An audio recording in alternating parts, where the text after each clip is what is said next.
अस्सलाम वालेकुम एवरीवन, मैं हूं मोहम्मद तलहा और आप लोग देख रहे हैं तलहास फिजिक्स एकेडमी। आज का जो हमारा लेक्चर है इसके अंदर जो है वो दो अहम बातें हम लोग डिस्कस करने वाले हैं। वो है एक एम्पिरिकल फार्मूला और मॉलिक्यूलर फार्मूला क्या होता है, उसके पीछे कॉन्सेप्ट क्या है, और फिर दो जो है वो एग्जाम्पल्स भी हम सॉल्व करेंगे। एक होगी for calculation of empirical formula और दूसरा होगा for the calculation of molecular formula. So without wasting any time सबसे पहले एम्पिरिकल फार्मूला की डेफिनेशन देखते हैं।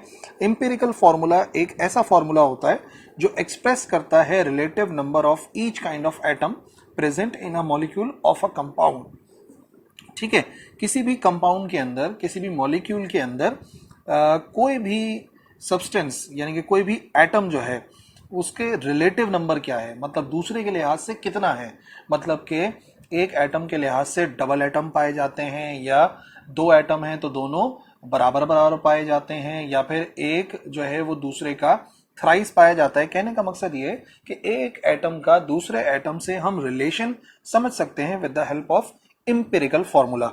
ठीक है, और दूसरे तरीके से इस तरीके से डिफाइन कर सकते हैं कि जो फॉर्मूला होता है कंपाउंड का, जो एक्सप्रेस करता है ratio in which the atoms of different elements are combined in a molecule. ठीक है, कि किस रेशो के साथ कंबाइन हुए हुए हैं। ठीक है, तो उसको एम्पिरिकल फार्मूला कहा जाता है। मिसाल के तौर पे अगर मैं एक बात करता हूं लेट्स से हाइड्रोजन की, तो हाइड्रोजन की खास बात यह है कि जो हाइड्रोजन के एटम्स हैं जो कि आपको नजर आ रहे हैं वो हमेशा दो होते हैं और उसके लिहाज से ऑक्सीजन जो है वो एक होता है। ठीक है ना, तो मैं ये तो सिंपल सा आपको लिखा हुआ ही नजर आ रहा है, तो इसका एम्पिरिकल फार्मूला मॉलिक्यूलर फार्मूला जो है वो इक्वल ही है। ठीक है ना, इसमें कोई प्रॉब्लम नहीं है। लेकिन अगर हम कोई और एलिमेंट सपोज करें, कोई ऐसा एलिमेंट जिसके अंदर मिसाल के तौर पे कार्बन 6 पाए जाते हैं, हाइड्रोजन 12 पाए जाते हैं और ऑक्सीजन भी 6 पाए जाते हैं, तो हम एम्पिरिकल फार्मूला इसका सिंपल सा बना सकते हैं कि हाइड्रोजन जो है वो हमेशा कार्बन का डबल होगा और वही ऑक्सीजन का भी डबल होगा। तो अगर मिसाल के तौर पर मैं लिखूं CH2O, तो ये इसका एम्पिरिकल फार्मूला बनेगा जो जाहिर कर रहा है कि हाइड्रोजन हमेशा कार्बन और ऑक्सीजन के लिहाज से डबल पाए जाते हैं। मिसाल के तौर पे ऐसे ही बना रहा हूं, एक इस किस्म का एक एलिमेंट आपके सामने आ रहा है लेट से। ठीक है, कुछ भी बना दिए, जरूरी नहीं ऐसा कोई एलिमेंट हो, लेकिन यहाँ पे आपको रेशियो समझ में आ गया कि अगर कार्बन एक होता है तो उसका डबल होता है हाइड्रोजन और उसका 3 गुना होता है ऑक्सीजन।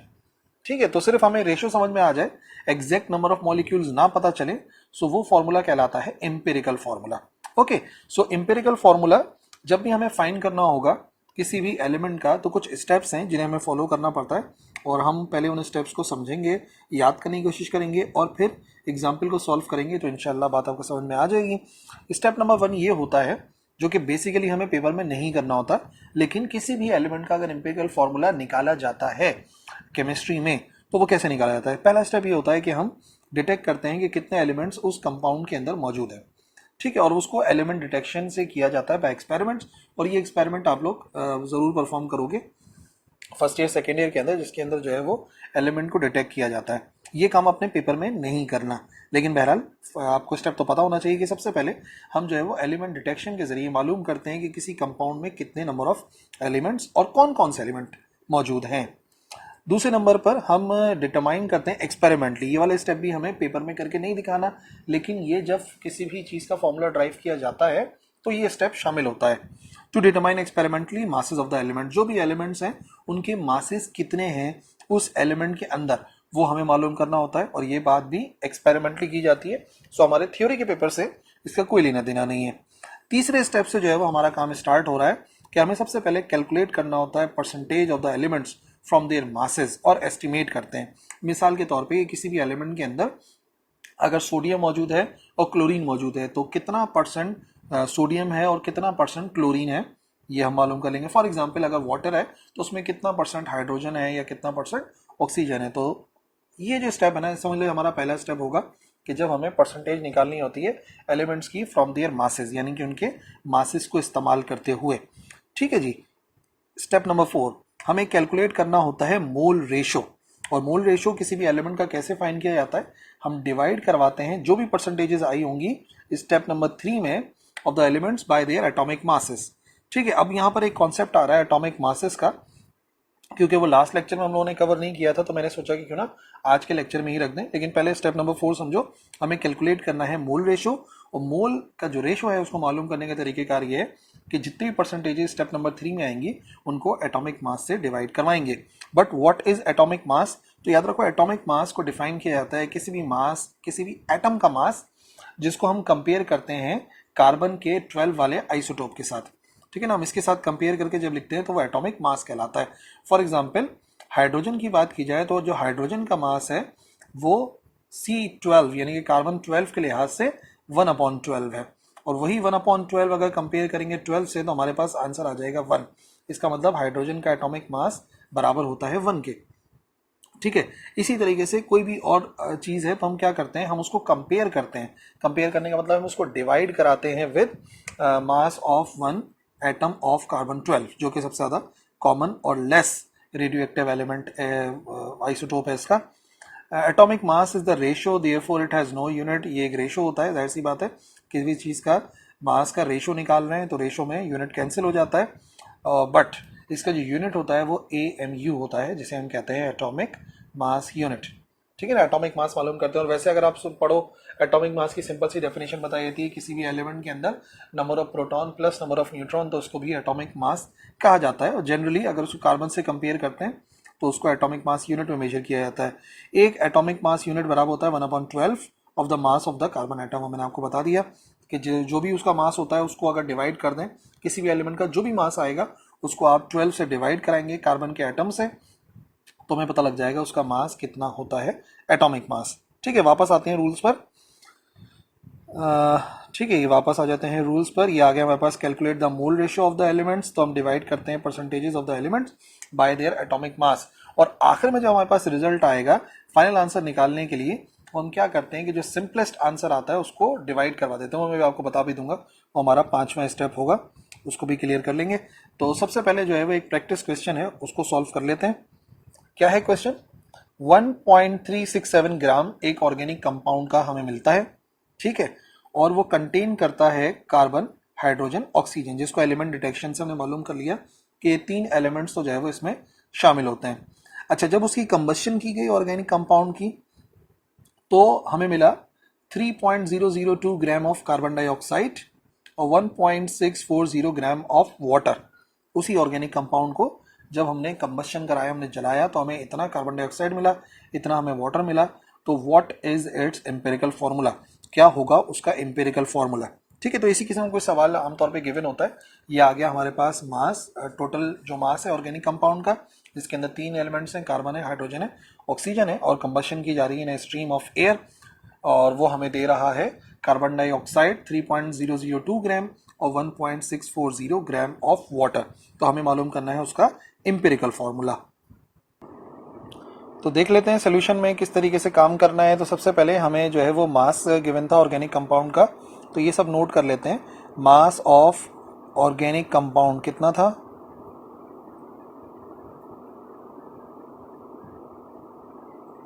ये था बराबर 1.367 ग्राम के। ठीक है, पीछे वीडियो को करके आप देख भी सकते हो दोबारा से। और जो हमें यील्ड मिली थी वो कितनी मिली थी? मास of carbon dioxide, carbon dioxide जो हमें मिला था वो मिला था 3.002 ग्राम्स। और इसी तरीके से जो मास हमें मिला था वाटर का, मास ऑफ वाटर यानी कि H2O, ये था 1.640 ग्राम। ठीक है, तो हमें एम्पिरिकल फॉर्मूला मालूम करना है। तो याद रखो स्टेप नंबर 1, स्टेप नंबर 1 ये है कि हमें जो है वो मासेस पता होने चाहिए कार्बन के और हाइड्रोजन के, क्योंकि उन्हीं की बात हो रही है यहाँ पर, क्योंकि एलिमेंट के अंदर कार्बन है, हाइड्रोजन है और ऑक्सीजन है। तो सबसे पहले जो है वो हम मासेस मालूम कर लेंगे कार्बन और हाइड्रोजन के। मास ऑफ कार्बन एंड हाइड्रोजन, ये हमारा स्टेप नंबर 1 है। और उसके लिए हम क्या करेंगे, हम सिंपल सी लॉजिक रखेंगे। अगर हमें मालूम करना है मास ऑफ कार्बन, तो उसके लिए हम क्या करेंगे, जो क्वेश्चन हमें गिवन है उस क्वेश्चन के मुताबिक अगर 1 मोल होता है कार्बन का, अगर कार्बन का 1 मोल होता है तो प्रोड्यूस कर रहा है 1 मोल ऑफ कार्बन डाइऑक्साइड। ठीक है, 1 मोल दोनों बना रहे हैं। एंड देन इनटू क्या मास कितना गिवन है? 3.002 ग्राम। ठीक है ना, कार्बन डाइऑक्साइड का मास उतना ही गिवन है। तो 1 मोल अगर कार्बन का है तो 1 मोल ऑफ कार्बन डाइऑक्साइड बना रहा है। कार्बन का 1 मोल होता है 12 ग्राम का। एटॉमिक मास भी कार्बन का यही है, तो यहाँ पर आ जाएगा 12, ठीक है, 12 ग्राम है of carbon divide by carbon dioxide.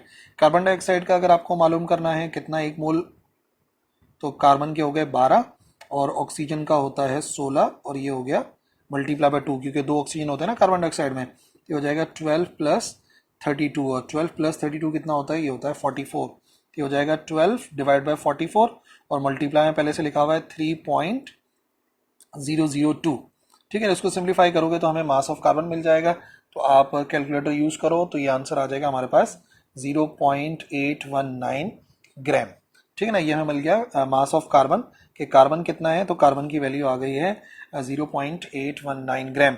अब मास ऑफ हाइड्रोजन निकाल लेते हैं। ऑक्सीजन की इस वजह से जरूरत नहीं पड़ेगी, अगर मुझे इन दोनों के मासेस पता लग गए ना, तो इन दोनों की परसेंटेजेस पता लग जाएंगी। जब इन दोनों की परसेंटेजेस पता लग जाएंगी तो ऑक्सीजन की मालूम करना तो कोई मुश्किल बात ही नहीं होगी।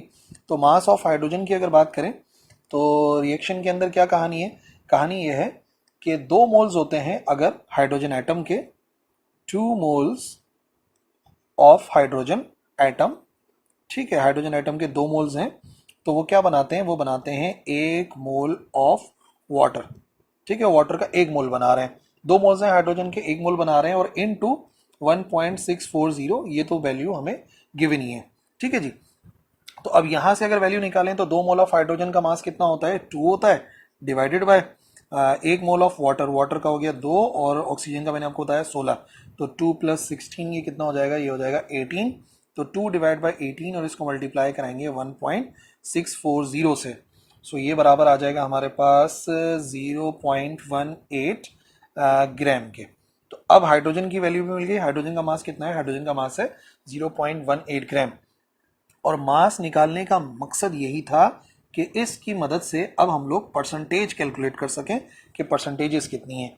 अब हम जो है ना तीनों की परसेंटेजेस मालूम कर सकते हैं, कार्बन की, हाइड्रोजन की और ऑक्सीजन की।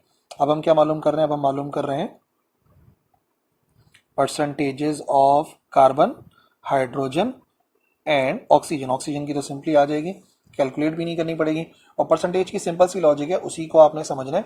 देखो अगर कितना था हमारे पास 1.36 ग्राम था, ठीक है, तो अगर हमारे पास 1.367 ग्राम है कंपाउंड, जो भी कंपाउंड है, जिस ऑर्गेनिक कंपाउंड की बात हो रही है, 0.819 ग्राम उसने बनाए कार्बन। उसमें कार्बन कितने मौजूद हैं, कार्बन मौजूद है 0.819, ऑलरेडी हम लोग कैलकुलेट कर चुके हैं। तो अगर यही 100 होगा तो क्या होगा, अगर 100, क्योंकि परसेंटेज 100 से निकलती है, तो इसका मतलब 100 ग्राम ऑफ दैट कंपाउंड किसके बराबर आ जाएगा, वो आ जाएगा 0.819, और ये जो लिखा हुआ था ना 1.36, ये इस तरफ हो जाकर हो जाएगा डिवाइड, ये आ जाएगा 1.367। परसेंटेज मालूम करने के लिए ये करते हैं ना, जो भी वैल्यू है डिवाइड बाय ओरिजिनल कितना था, और 100 तो आ ही गया यहाँ पे, डिवाइड बाय 1.367, तो जब दोनों को डिवाइड करेंगे क्या वैल्यू बन जाएगी 0.819, और ये वैल्यू आ गई 0.599, ठीक है। और फाइनली क्योंकि हमें परसेंटेजेस निकालनी थी तो मल्टीप्लाई बाय 100 भी करना था, तो एक काम करते हैं ना, इसी स्टेप के अंदर लिख देते हैं, 2 स्टेप करने की जरूरत ही नहीं है, यहीं पर ही कर देते हैं मल्टीप्लाई बाय 100।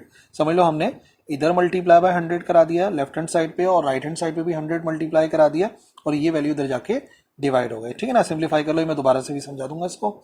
तो इस वैल्यू की इसको कैलकुलेट कर लेते हैं, ये बन जाएगा हमारे पास एग्जैक्टली 59.9 ग्राम, और परसेंटेज में अगर निकालेंगे तो कार्बन की परसेंटेज आ गई 59.9%, ओके, इसकी परसेंटेज आ गई। अब दोबारा से मेरी लॉजिक समझो, ये फॉर एग्जांपल पहला हमने निकाला कार्बन, दूसरे तरीके से समझो अब हाइड्रोजन को। 1.367 ग्राम किसी भी कंपाउंड का है, तो उसमें कितने हमने निकाले थे हाइड्रोजन हमने निकाले थे 0.18 ग्राम, 0.18 ग्राम, ठीक है। अब आप क्या कर दो, मल्टीप्लाई बाय 100 कर दो ऑन बोथ साइड्स, तो इधर भी मल्टीप्लाई में 100 आ गया, और इधर भी मल्टीप्लाई बाय 100 आ गया। इधर तो मल्टीप्लाई बाय 100 हुआ, तो डायरेक्टली हमने 100 ग्राम ऑफ कंपाउंड कर दिया, क्योंकि हमने किया क्या, हमने इस 1.367 को इस तरफ जो है वो डिवाइड में भेज दिया, तो 0.18 पहले से लिखा हुआ है, 100 मल्टीप्लाई में आ गया और डिवाइड में आ गया 1.367, तो इस तरीके से वैल्यू क्या आ गई, वैल्यू आ गया हमारे पास 13.9 13.16 ग्राम ऑफ हाइड्रोजन। ये कार्बन था, ये हाइड्रोजन आ गया, तो हाइड्रोजन की परसेंटेज अगर देखी जाए तो हो गई 13.16%। ठीक है, हाइड्रोजन की परसेंटेज आ गई। अब मैं क्या कह रहा था कि कार्बन और हाइड्रोजन की मदद से हम ऑक्सीजन निकाल सकते हैं। देखो टोटल 100 होना चाहिए ना, टोटल कितना होना चाहिए, टोटल होना चाहिए 100। यानी कि अगर मैं percentage of carbon plus percentage of hydrogen plus percentage of oxygen करूं तो कितना आंसर आना चाहिए, 100 आंसर आना चाहिए ना। तो अभी हमें किस किस की वैल्यू मिल गई है, अभी हमें वैल्यू मिल गई है कार्बन की वैल्यू थी 59.9, हाइड्रोजन की वैल्यू मिल गई है कितनी है 13.16। तो अगर परसेंटेज ऑफ ऑक्सीजन चाहिए तो सीधा सीधा इसको अलग करना पड़ेगा।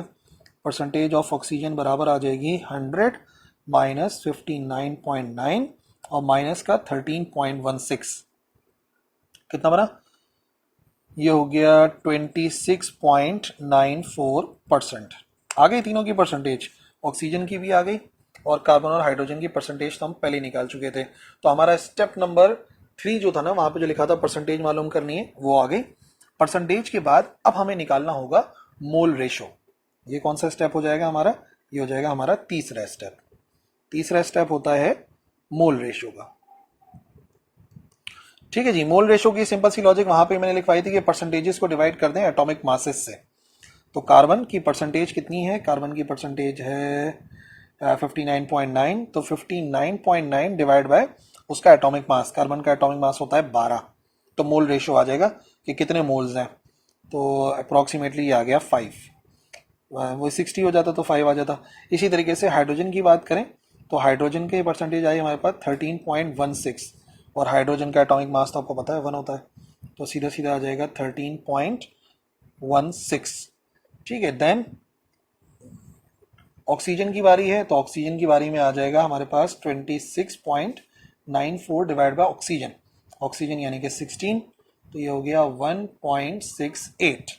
ठीक है, अब हमारे पास तीसरा स्टेप मुकम्मल हो गया, हमारे पास तीनों के आ गए मोल रेशियो 5, 13.16 और 1.68।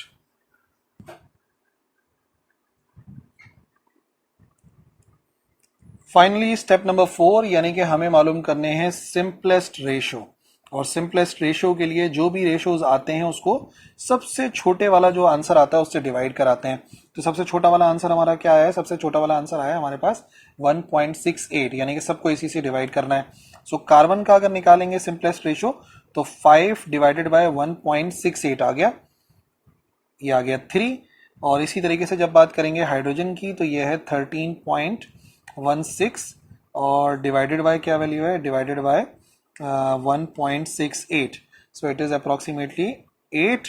और ऑक्सीजन की अगर बात करेंगे तो 1.68 डिवाइडेड बाय, अगेन हम क्या करेंगे, अगेन हम इसको डिवाइड करा देंगे 1.68 से, तो जाहिर सी बात है इसका आंसर तो 1 आएगा। यानी कि कार्बन 3 है, हाइड्रोजन 8 है, ऑक्सीजन 1 है। तो जो एम्पिरिकल फॉर्मूला बनेगा, the empirical formula is, carbon लिखो, हाइड्रोजन लिखो, ऑक्सीजन लिखो, और जो जो इनके रेशियोज आए वो हमारे आंसर्स हैं। कितना है 3, 8, 1, यानी ये हो जाएगा 3, ये हो जाएगा 8 और 1 तो होगा नहीं तो उसको लिखने की जरूरत नहीं है, ये हो जाएगा हमारा आंसर। इस तरीके से एम्पिरिकल फॉर्मूला कैलकुलेट कर सकते हैं।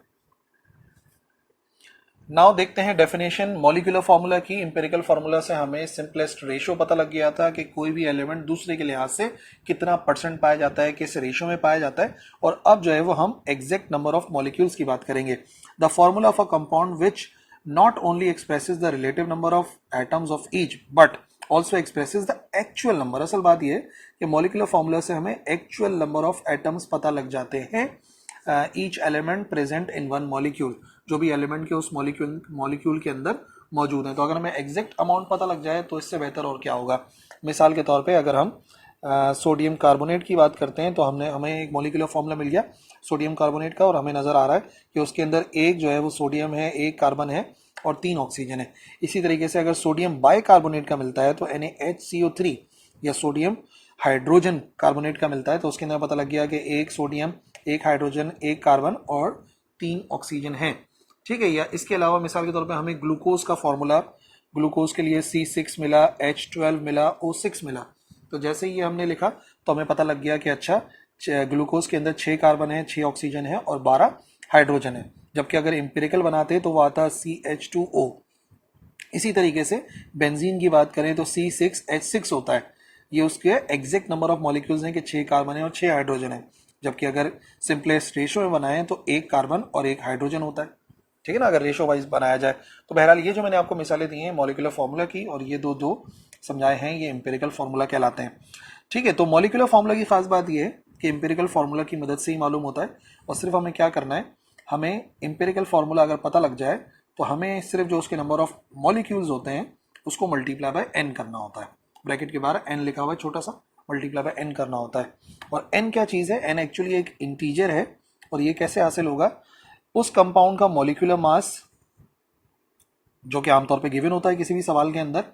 Empirical formula mass, empirical formula हम ड्राइव कर चुके होते हैं तो उसकी मदद से हम एम्पिरिकल फार्मूला मास निकाल लेते हैं। दोनों को डिवाइड करते हैं तो कुछ आंसर आता है और उस आंसर को हम यहाँ पे लिख देते हैं। मिसाल के तौर पे अगर आंसर आ रहा है 2 और लिखा हुआ है CH2O तो हम इसके साथ 2 लिख देते हैं तो ये हो जाता है C2H4 और O2। इस तरीके कुछ हो जाता है। ठीक है ना, अगर 2 आ रहा होता है तो। बहरहाल अभी एक प्रैक्टिस क्वेश्चन करते हैं तो उसके अंदर इंशाल्लाह बात और समझ में आ जाएगी। क्या है क्वेश्चन, 1 ग्राम है एक सैंपल का और ब्यूटेन का सैंपल है और हाइड्रोकार्बन फ्यूल जो है वो उसको हमने जलाया। ये एक हाइड्रोकार्बन ही है ब्यूटेन वाला जिसको हमने जलाया in the excess of oxygen की मौजूदगी में।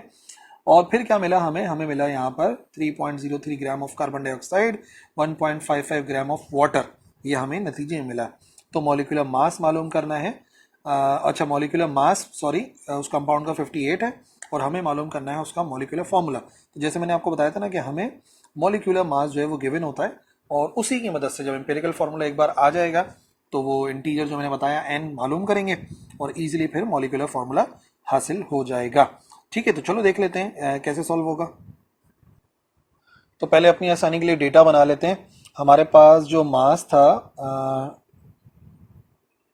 मास ऑफ सैंपल, उस सैंपल का मास हमारे पास कितना है, तो सैंपल का मास था 1.0 ग्राम। ठीक है, और सैंपल ऑफ ब्यूटेन था, जाहिर सी बात है तो सैंपल में वही आ जाएगा। और इसी तरीके से जो हमें मिला था मास of carbon dioxide, mass of carbon dioxide जो गिवन है, आप वीडियो रोक के ना पीछे देख भी सकते हो, जो मैंने आपको भी बताया क्वेश्चन उसको देख लो, अपने पास नोट भी कर लो। ये कार्बन डाइऑक्साइड का मास आ गया। फिर इसी तरीके से आ गया मास ऑफ वाटर और वाटर का मास कितना था 1.55 ग्राम। और जो मास ऑफ कंपाउंड था, मॉलिक्यूलर, पूरा लिख देते हैं चलो, मॉलिक्यूलर मास ऑफ कंपाउंड ये कितना आया था, ये गिवन था 58। तो मॉलिक्यूलर फॉर्मूला में फाइंड करना है तो वहीं से ही स्टार्ट करते हैं कि सबसे पहले हमें मासेस ऑफ कार्बन और हाइड्रोजन निकालने पड़ेंगे। ऑक्सीजन तो बाद में, आपको पता है परसेंटेज के टाइम हम लोग कैलकुलेट कर ही लेते हैं अगर ऑक्सीजन की जरूरत होती। ठीक है, फिलहाल हमें जो जरूरत है वो हमें जरूरत है कार्बन की और हाइड्रोजन की। ठीक है जी, सो स्टार्ट करते हैं। सबसे पहले आ गया हमारे पास mass of carbon, step number 1। Step number 1 में हमें मासेस निकालने हैं ना, तो चलो हेडिंग भी डाल ही देते हैं। तो हमें मासेस चाहिए, masses of carbon and hydrogen. ठीक है, इनके मासेस आ जाएंगे यहाँ पर। तो जो मैंने आपको तरीकेकार बताया, अगर मुझे मालूम करना है मास ऑफ कार्बन तो हम क्या करते हैं, कार्बन का 1 मोल है, 1 मोल ऑफ कार्बन है और वो प्रोड्यूस करता है 1 मोल ऑफ कार्बन डाइऑक्साइड। ठीक है, तो कार्बन का 1 मोल अभी डिस्कस किया था 12 ग्राम, कार्बन डाइऑक्साइड का था 44 और इनटू क्या करते हैं, इनटू जो वैल्यू गिवन है कार्बन डाइऑक्साइड की 3.03 इंटू 3.03। तो इसको सिंप्लीफाई करो ताकि हमारे पास मास ऑफ कार्बन आ जाए तो 0.83 ग्राम। ये आ गई वैल्यू ऑफ कार्बन, कार्बन का मास इतना है। और इसी तरीके से यहीं पर ही मालूम कर लेते हैं mass of hydrogen. Mass of hydrogen के लिए अगेन वही बात है, 2 मोल होते हैं, 2 मोल होते हैं हाइड्रोजन के, तो बनाते हैं 1 मोल ऑफ वाटर यानी कि H2O और इनटू जो मास गिवन है 1.55। तो 2 मोल ऑफ हाइड्रोजन 2 होता है divide by 1 mole of water 2 और ये हो गया 16 18 into 1.55, 2 divide by 18 into 1.55 it is equal to 0.17 gram. ये आ गया हमारे पास हाइड्रोजन का मास। जब दोनों मासेस आ जाते हैं तो फिर परसेंटेज निकालनी होती है। ठीक है जी, परसेंटेज निकालने के लिए जो लॉजिक मैंने सिखाई थी अभी उसी को दोबारा से अप्लाई करेंगे। Percentages of carbon and hydrogen, इनके परसेंटेजेस निकालेंगे।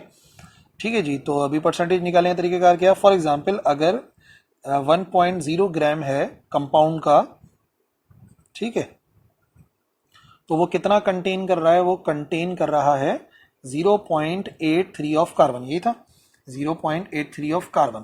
तो अगर मैं दोनों तरफ मल्टीप्लाई बाय 100 करा दूं, इस वन या अभी तो वन को डिवाइड में भेजने की जरूरत ही नहीं है, तो अगर दोनों को मल्टीप्लाई बाय 100 करा दूं तो ये हो जाएगा 100 ग्राम ऑफ कंपाउंड कंटेन, क्या हो जाएगा हमारे पास 0.83 और मल्टीप्लाई बाय 100, और डिवाइड में अगर ये वाला 1 लिख भी दें तो कुछ मसला भी नहीं है।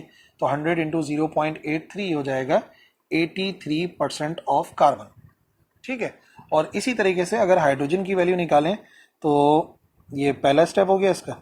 दूसरा स्टेप ये है कि अगर हाइड्रोजन की वैल्यू निकालें तो 1 ग्राम कंपाउंड कंटेन कर रहा है, कितना था हाइड्रोजन? हाइड्रोजन है 0.17 ग्राम ऑफ हाइड्रोजन। तो अगर दोनों तरफ मल्टीप्लाई बाय 100 करा दूं तो ये कितना हो जाएगा?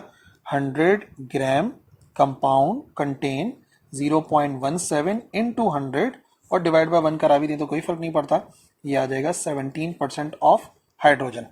अब अगर ऑक्सीजन होता फॉर एग्जाम्पल, क्योंकि ऑक्सीजन आपको नजर आ रहा है वाटर के अंदर, तो यहाँ पर एक आपको सीधा सीधा नजर आ रहा है कि कार्बन के 83% है, हाइड्रोजन का 17% है, तो कोई और चीज़ तो हो ही नहीं सकती ना। 83 प्लस 17, 83 प्लस 17 कितना हो गया? 100%।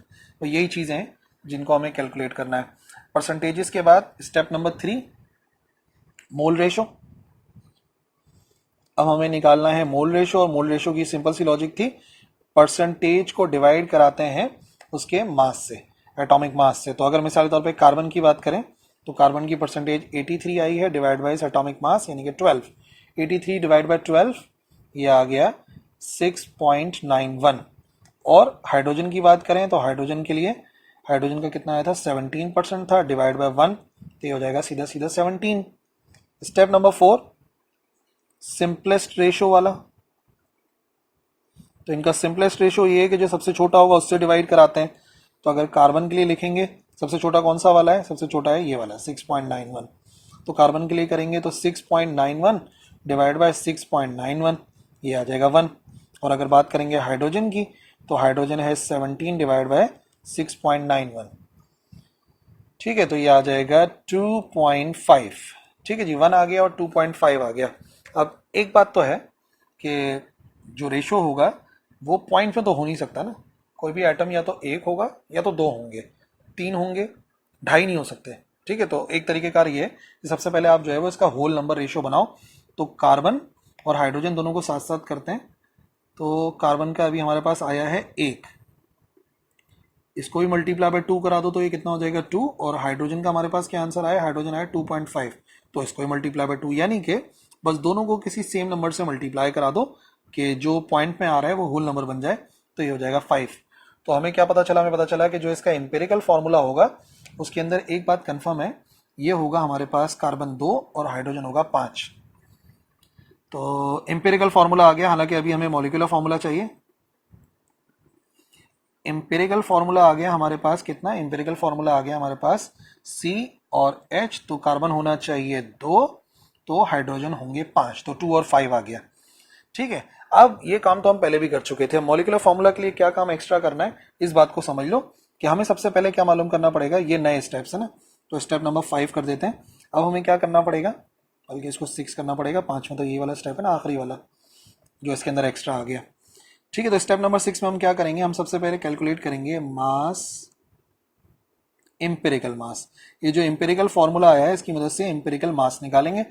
तो कार्बन 12 और कितने हैं? कार्बन 2 हैं, प्लस हाइड्रोजन का 1 होता है लेकिन ये 5 है, तो ये कितना हो गया? ये हो गया 24 प्लस 5, और 24 प्लस 5 कितना हो गया? ये हो गया 29, क्योंकि हमें n की वैल्यू चाहिए ना। प्रॉब्लम है कि अभी वो हमें n निकालना पड़ेगा। तो स्टेप नंबर 7 n मालूम करने के लिए क्या करते हैं? जो मॉलिक्यूलर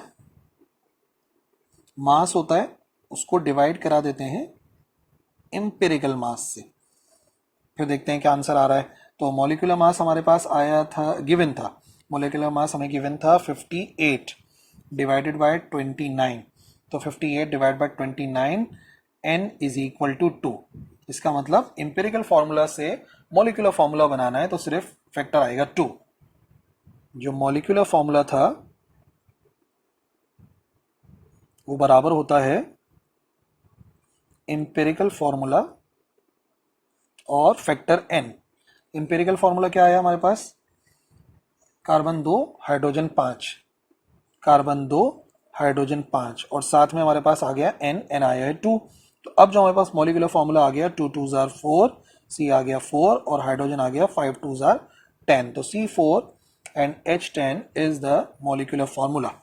तो सबसे पहले हम जो है ना इस कॉन्सेप्ट को समझते हैं कि व्हाट इज मोल। तो देखो मोल जो है ना वो क्या है, मोल दरअसल SI यूनिट है।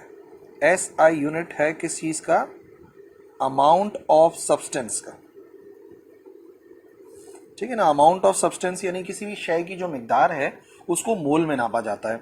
अब ये मोल मतलब कॉन्सेप्ट क्या है इसके पीछे, कि ऐसा यूनिट जो है वो एक खास चीज बना दी गई, अमाउंट ऑफ सब्सटेंस। तो देखो हर चीज को मेजर करने के लिए अलग अलग क्वांटिटीज होती हैं। जैसे मैं आपको एक बात बताता हूँ, हम लोग आमतौर पे मास को मेजर करते हैं किलोग्राम के अंदर, लेंथ को मेजर करते हैं मीटर के अंदर, लेकिन फॉर एग्जाम्पल क्वांटिटी ऑफ बनाना, ठीक है, अगर मिसाल के तौर पे हम मेजर करना चाह रहे हैं क्वांटिटी ऑफ बनाना, ठीक है, केले खरीदने के लिए हम गए, तो हम उसकी क्वांटिटी को किस तरीके से बताते हैं, तो यकीनन आप सब जानते होंगे, उसको हम मेजर करते हैं डजन, ठीक है, जिसको उर्दू में कहते हैं दर्जन।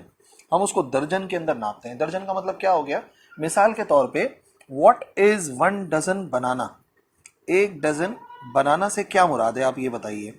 एक डजन बनाना से मुराद है 12 बनानाज, यानी कि जो सेट है पूरा का पूरा 1 डजन बनाना का वो कंसिस्ट करता है 12 बनाना पे।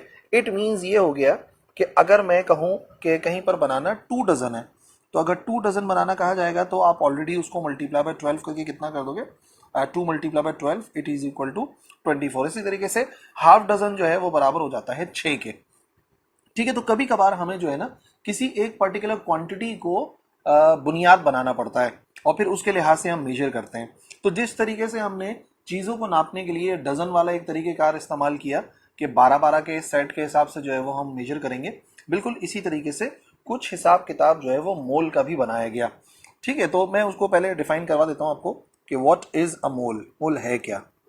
अगर हम उसकी सिंपल सी डेफिनेशन करें, वैसे भी इसमें थोड़ी सी मॉडिफिकेशन भी करूंगा, लेकिन इसको डिफाइन किया जाता है एज ग्राम एटॉमिक मास। एक तरीके का ये है कि ग्राम एटॉमिक मास कह लो, या अगर मॉलिक्यूल है तो उसको हम कहेंगे ग्राम मॉलिक्यूलर मास, ठीक है। अगर एटम है तो ग्राम एटॉमिक मास, मॉलिक्यूल है तो ग्राम मॉलिक्यूलर मास, और उसे ग्राम फॉर्मूला मास भी कहते हैं, ऑफ एनी सब्सटेंस। और वो सब्सटेंस क्या क्या हो सकता है, वो सब्सटेंस हो सकता है मिसाल के तौर पे वो कोई एटम हो सकता है जब मैं एटॉमिक मास मेजर कर रहा हूं, वो हो सकते हैं मॉलिक्यूल्स, ठीक है, या वो हो सकते हैं आइंस, इलेक्ट्रॉन्स वगैरह हो सकते हैं, जो क्या कंटेन करें, विच कंटेन, जो कंटेन करे 6.023 10 raise to the power 23 particles. और ये जो पार्टिकल्स है मैं वही कह रहा हूँ, एटम हो सकते हैं, मॉलिक्यूल्स हो सकते हैं, कुछ भी हो सकते हैं। तो एक मोल जो है वो हमने कांस्टेंट बना लिया कि एक मोल किसी भी चीज का वो मास है जो ग्राम मॉलिक्यूलर मास होता है या ग्राम एटॉमिक मास होता है, यानी कि एटॉमिक मास या मॉलिक्यूलर मास को आपने ग्राम के अंदर मेजर करना है, ठीक है ना। और फिर वो कितने पार्टिकल्स कंटेन करता है, वो पार्टिकल कंटेन करता है 6.02 10 रेज टू दी पावर 23। जैसे कि अभी मैंने आपको दर्जन की मिसाल दी थी, डजन की मिसाल दी थी कि उसमें 12, एक डजन के अंदर 12 क्वांटिटी होती है केलों की, तो उसी तरीके से एक मोल के अंदर इतने क्वांटिटी होती है पार्टिकल्स की जो कि हमने मेजर करी। तो इसी के जरिए जो ना हम चीजों को मेजर करना शुरू हो जाते हैं। फॉर एग्जाम्पल, अगर मैं आपको एग्जाम्पल के जरिए समझाऊं,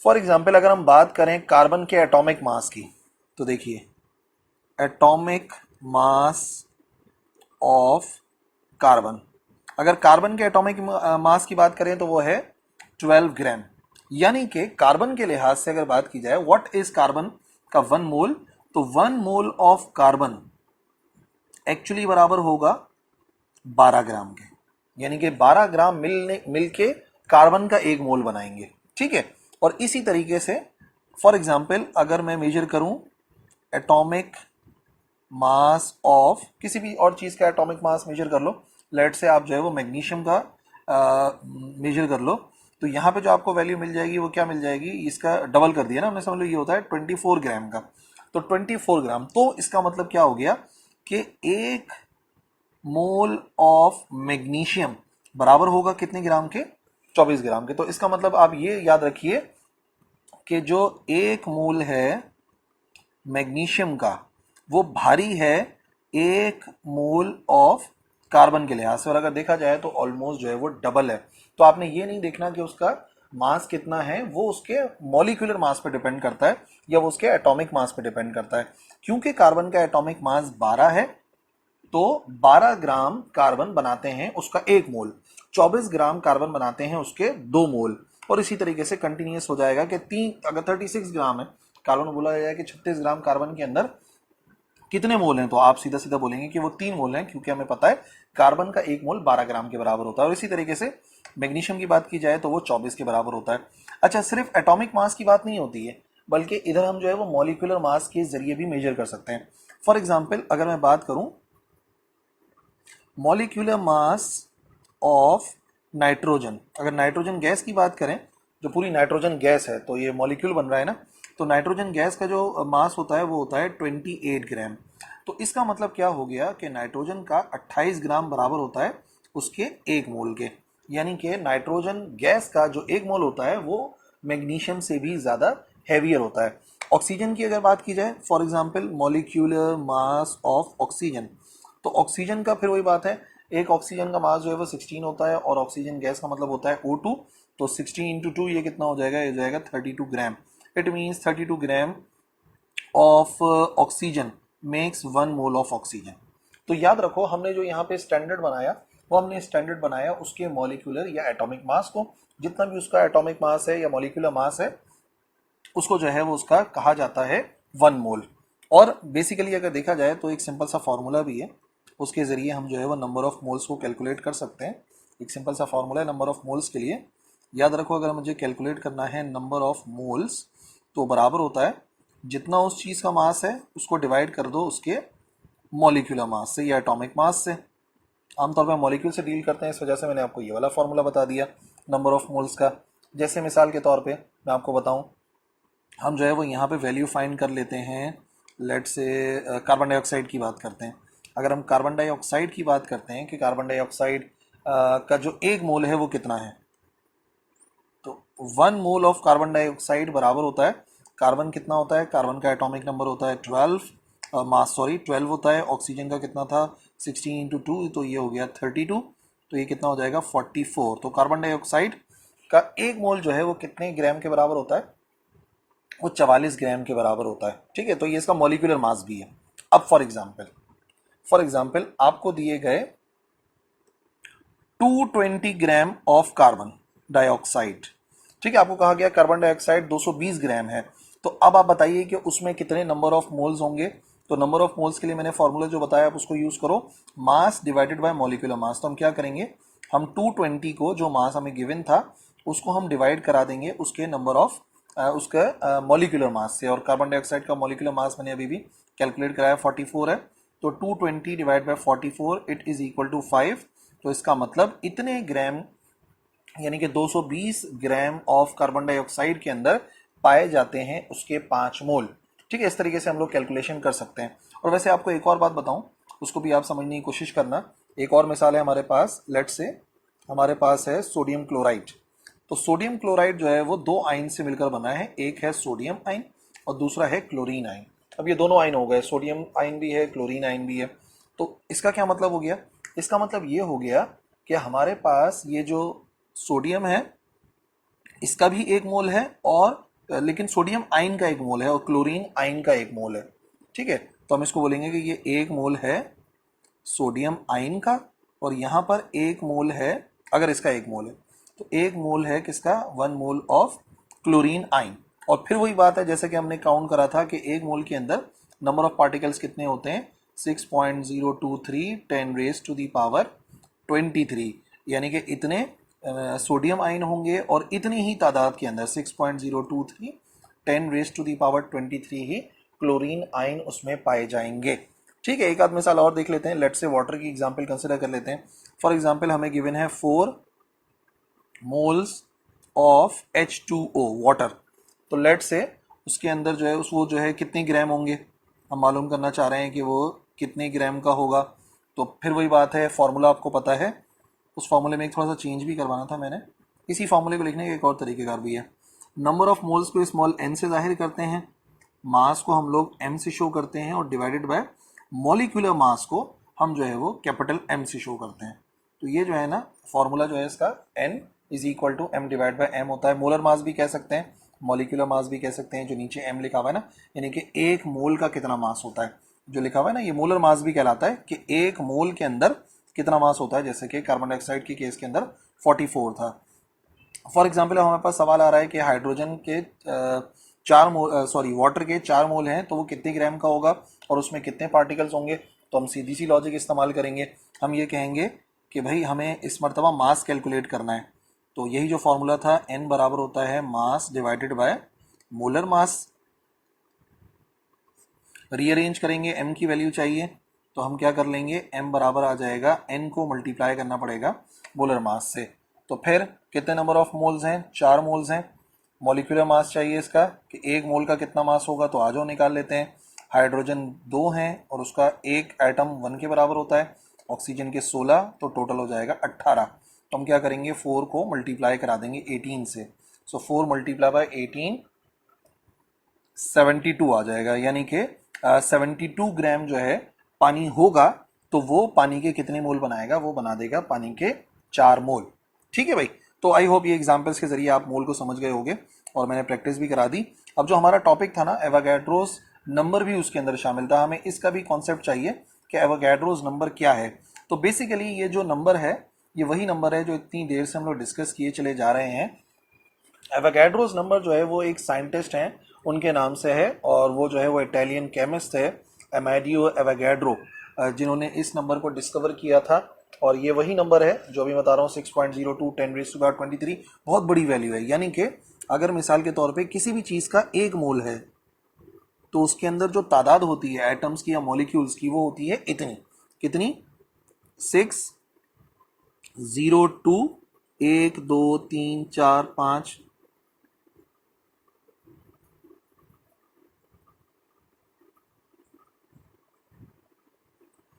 इतने एटम्स होते हैं या मॉलिक्यूल्स होते हैं। ठीक है ना। तो कहने का मकसद ये है कि लार्ज नंबर ऑफ एटम्स हैं या मॉलिक्यूल्स हैं जो किसी भी ऑब्जेक्ट के जो है वो एक मोल के अंदर पाए जाते हैं। और ये जो नंबर है जिसको हम साइंटिफिक नोटेशन में 6.02 10 रेज़ टू दी पावर 23 लिखते हैं और शो करते हैं इसको Na से, बेसिकली ये कहलाता है एवोगैड्रोस नंबर। ठीक है, और मैंने आपको बता दिया कि ये जो इटालियन केमिस्ट थे 19वीं सेंचुरी के, उनके नाम से जो है वो उसको जाहिर किया जाता है। और ये कांस्टेंट भी है, एवोगैड्रोस नंबर भी कहलाता है, एवोगैड्रोस कांस्टेंट भी कहलाता है। तो अगर इस नंबर के लिहाज से मोल की डेफिनेशन हम बनाने की कोशिश करें तो mole is also defined as, mole को हम ऐसे भी डिफाइन कर सकते हैं कि मोल क्या है, बेसिकली ये द मास इन ग्राम्स, क्योंकि केमिस्ट्री के अंदर स्पेशली इसको मेजर करते हैं तो ग्राम के अंदर भी किया जाता है, ऑफ एटम्स, एटम्स होंगे या मॉलिक्यूल्स होंगे, या फिर मैंने आपको बताया था डेफिनेशन में कि वो आइंस भी हो सकते हैं। ठीक है जी, जो कंटेन करे कितना, which contain Avogadro's number of particles, Avogadro's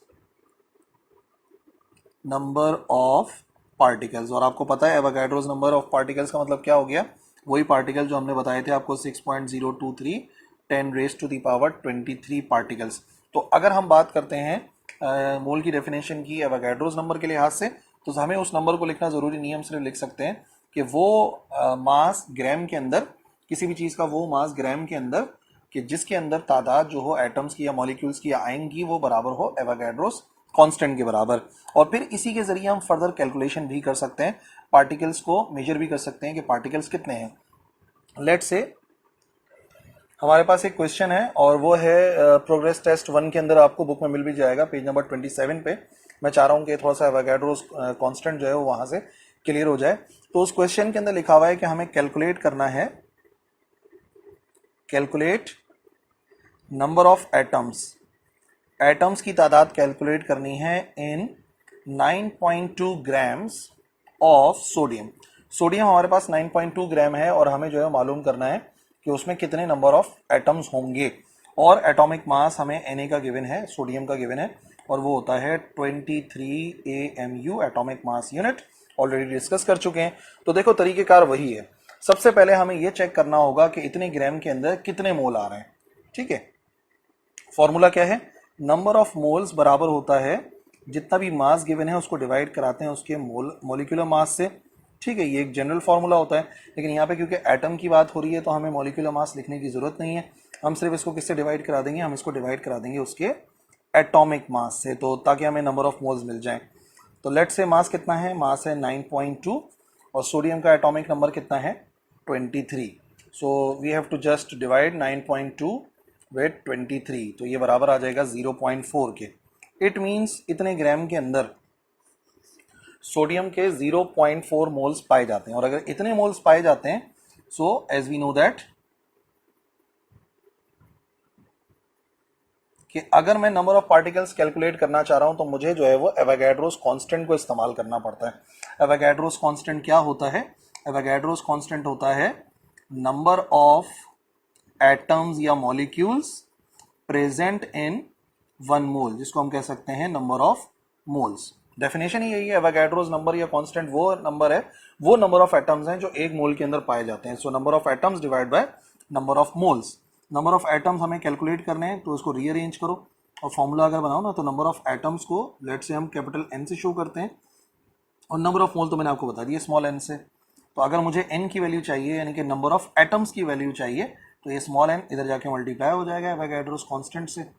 तो ये जो लिखा हुआ था 0.4, इसको एवोगाड्रोस कांस्टेंट यानी कि 6.023 10 रेज टू द पावर 23 से मल्टीप्लाई करना है, multiply by 6.02 10 raise to the power 23।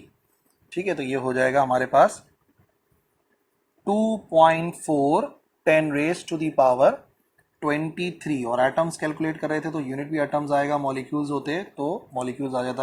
ये हमारी बुक की ना एक वो प्रोग्रेस टेस्ट के अंदर एक क्वेश्चन है, तो हमने उसी को सॉल्व भी कर लिया। अच्छा, ये बुक का एक क्वेश्चन भी सॉल्व हो गया और प्रैक्टिस भी हो गई।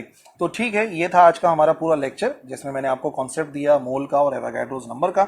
आई होप समझ में आ गया होगा और कैसे मैथमेटिक्स इस्तेमाल करेंगे, कैसे न्यूमेरिकल सॉल्व करेंगे। इंशाल्लाह प्रोग्रेस टेस्ट जो होगा उसको जाके आप देख सकते हो। प्रोग्रेस टेस्ट 1 के अंदर हम लोगों ने ऐसे और भी क्वेश्चंस को सॉल्व कराए। और कोई कंफ्यूजन है तो बिल्कुल आप पूछ सकते हो कमेंट सेक्शन में, आई विल रिप्लाई इंशाल्लाह। That's all for today, next lecture में मिलते हैं। अल्लाह हाफिज़।